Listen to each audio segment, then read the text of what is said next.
दूसरी लड़की फातिमा बहुत हमदर्द और खूबसूरत दोस्ती करती थीं। वो दोनों एक दूसरे की मदद करने और एक दूसरे के दुखों और खुशियों का हिस्सा बनने के लिए हमेशा तैयार रहतीं।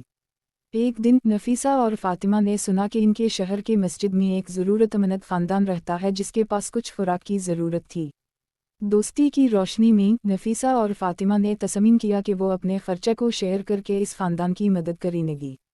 वो दोनों अपने घर से कुछ खाने की अशिया लेकर चल पड़ीं और ख़ानदान के पास पहुंचीं। ख़ानदान बहुत मुतासिर हुए और इनकी मदद के लिए शुक्रिया अदा किया। वो अपनी मोहब्बत और मेहरबानी के लिए नफीसा और फातिमा को दावमी याद रखते और इनको खैर का जज़ा देने का वदा करते।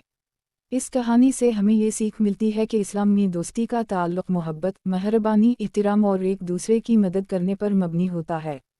दोस्ती के ताल्लुकात पर ज़्यादा तवज्जो देने का एहतराम करना, दोस्त की ज़रूरतों को पहचानना और इनका साथ देना, एक दूसरे के लिए दुआ करना और एक दूसरे के साथ खैर का जज़ा देने का वदा करना, ये सब इस्लामी अक़दार हैं जो दोस्ती के ताल्लुकात को मज़बूत और पायादार बनाती हैं।